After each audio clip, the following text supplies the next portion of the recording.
Hey YouTube, anybody know what plant this is? Okay, we're gonna wage a little bit. Bet $5 Deborah Christmas know what it is. She always know what everything is. But anyway, I found this back in there. Found got some little berries on it. Some little glue on the inside of it. You know what this is? I don't know what that is. Alright, back to it.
Alright people, what's up?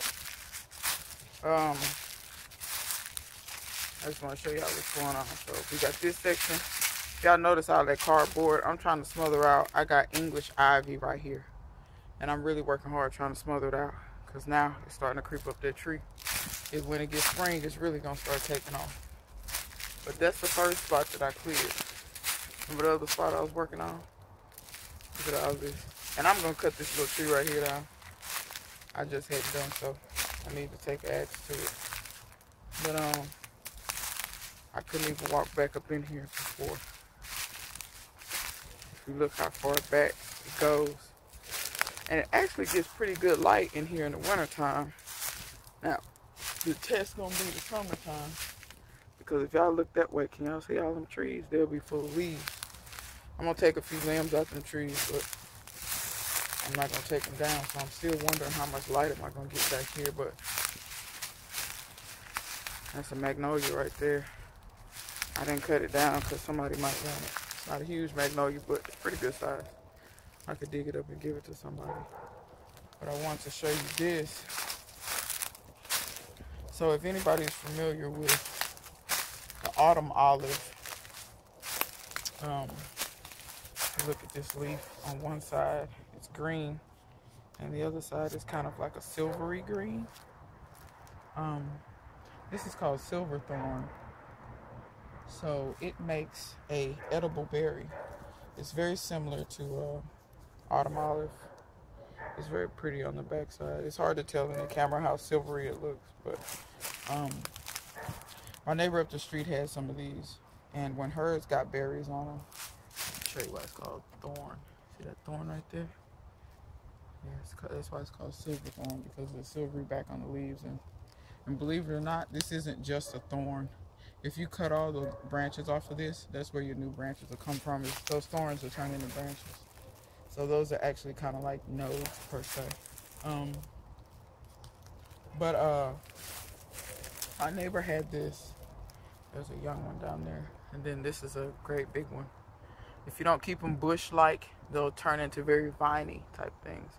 Can you see how those are the backs of the leaves right there? You still really can't tell in the camera how silvery it is, but I'm still gonna do some cutting on that. That's a little too wild for me. I'm probably gonna cut it way down. But yeah, all of this back here had just turned into pretty much jungle. So still working on it. Still got quite a bit to do. Y'all see that little section right there, but that section is really not much of anything left. That's another magnolia right there. But yeah, so y'all can see the huge, it's like the trees that I have are so big, but I don't want to just chop all my trees out, because in the summertime it would be absolutely unbearable back here. And believe it or not, I don't think stuff would do wonderfully if it just had like unfettered sun all day long. I think stuff would just burn up. That's what I'm thinking. So that's why I'm leaving the big trees. Eventually they probably will have to come out. None of them are sick as of right now. They had a lot of vines pulling limbs out of them, but I got a lot of the vines out of here. So like I said, I still got that section right there to work on. But I want to show y'all the pile. So this is the big huge pile. from left to right, that pile is probably 15 feet. And it's a good solid 4 feet high. And I still got a lot of brush and stuff like this that I need to throw on top of that pile. I'm gonna burn all this stuff. It's just easier for me to do that, to just burn it. But you can see how big the pile, it's kind of hard to tell how big it is. But like I said, it's a good, actually it might be 20 feet from right here all the way across to right there. It's probably 20 feet. And like I said, it's a good 4 feet deep. It's a good, and in some places it's 5 feet deep. So yeah, and if I showed you, that's the first pile that I did. Remember the first day? And I stood next to it and I showed it. That's the second pile. So this pile is a good 4 or 5 times the size of that pile. You can see there are whole freaking trees. So there's my foot. So you can see that that tree is like, that's probably 2.5, 3 feet in diameter. That tree probably was 10 feet tall. Also, another spot I gotta work on, all of this. Now, all of this ain't my property. I'll show you where my property ends. So, if you guys can see that fence right there, see that fence post? That's where my property, it butts up to that. I do not own that next door. If they ever sell that lot though, I'm buying it. I don't care what it costs. I'm buying it because I don't know who will buy it and I don't know what they'll put on it. And to be honest with you, I have plans for it. I know I'm making plans for land that's not mine, but you have to dream and you kind of have to see what you want and what you desire. Because for that lot over there, I have a plan to put a shop back here, and I want the rest of it pretty much to be like orchard, maybe food forest, something like that. More space to grow, but I want a shop back there, and this is the low part of the property. So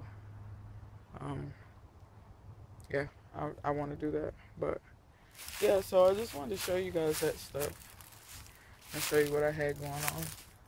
But yeah, now my backyard, that's a lot of it cleared. I have that little section to clear, and there's like a lot of little brush and seedlings and stuff along the property line that I want to take out, especially in the front yard, because it kind of shades the front yard and it's going to shade my new bed.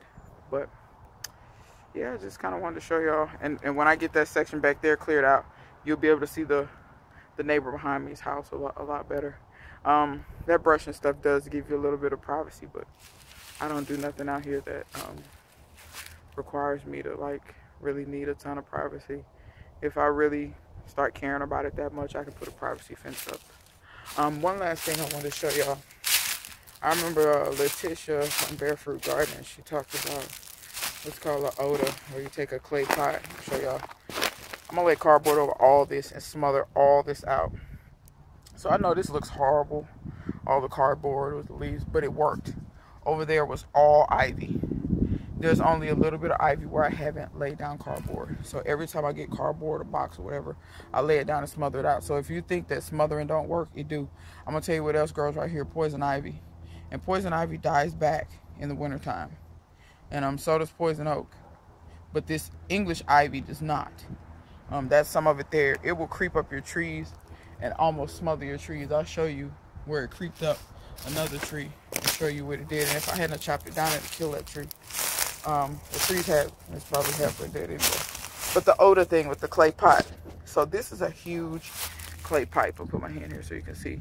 The wall of it is about 1 inch thick. And you can see just, I don't know if you can see in there, but yeah, you can see it a little bit. It's just kind of like leaves and stuff have fallen in there. And the diameter of this is probably, I don't know, 7, 8 inches. But I want to show y'all this. So this is right at the base of this tree, right? Show y'all. Can y'all tell what that is? That's the tire. So, and there's another spot that you can see it on the other side. So somebody, when they planted this tree, they planted in a tire, which I don't know why they did this. They did this on a lot of trees on this property. A lot of the big trees, you'll see a remnant of a tire left. And clearly the tree has gotten so big that it has busted you know, pretty much out of the tire. And this is so close to the roots now because it's probably grown around it. But I guess that's how they were making sure water got down to the roots, because I cannot pull that out, and I'm not going to attempt to pull it out. I'm sure it's still doing the same thing. When it rains, that thing does get full of water. And then over time, it like dissipates. I guess it goes down into the soil, I'm assuming. Probably some of it probably evaporates, but probably a lot of it goes into the soil. And there's tire part pieces over here too, but I'm not gonna knock all that stuff back because there might be ivy under there being smothered, and I don't want to unsmother it. So let me show y'all what English ivy does. Never plant English ivy. I put it in the lines of bamboo. It's so invasive if you can't get rid of it. Another thing is Chinese privet. Don't ever plant that crap. That's what I've been battling in this yard over and over and over. I gotta park this car out and get rid of it. There's stuff I want off of it, but I'm gonna get what I want off, and then I'm gonna park it out and crush it and get my money back. So you see the English ivy is creeping up my mimosa right there. I'm probably gonna end up taking that mimosa out of here. Probably because limbs came out of it not too long ago. But do you guys see all this? All this huge web of stuff? All of that fell off of that tree. And I'm gonna try to see if I can get it on camera. Do you guys see the lines? That's where all the English ivy, how huge. At the base of that was 4 inches thick. I had to take an axe and cut it. And I could not get all of this stuff off. This stuff finally rotted down to a point where it actually fell off of the tree. But you can see the English ivy is back growing up. So I'm going to cut it again at the base. When you cut it at the base, naturally all the stuff above it, it'll kill it. But if you continue to let that do that, that stuff was on that tree up so high, the whole tree just looked like ivy. I mean, it looked like how that shed looks, which is my neighbor's shed. I told him to get it off of there because it grows all in between your aluminum siding up into your fascia board. It ruins everything. And it's starting to grow back on top of my pear tree again. So you guys can kind of see all this brush and stuff down through here. Now I've got a gardenia bush in there I'm gonna keep, and a camellia that I'm gonna keep. But all the rest of that, all these little saplings and all this crap, it's gone. I'm sick of it. I'm tired of it. I'm tired of fighting. See, all this brush gives something for the ivy to grow on. I'm sick of it. I'm tired of fighting it. I'm gonna smother out as much ivy as I can. Y'all just look over in here and just see how it's just like a carpet. You see what I'm talking about? And that stuff had started to grow on my house, and I ripped it off because I'm not having it. I can't have that growing all in behind my siding and stuff. You see how it's growing up on this peach tree. And this peach tree did used to bear, but I tried to nurse it back to health, but it's so sick. I don't think it's gonna do too much more. I will probably try to take cuttings off of it because I see water sprouts there.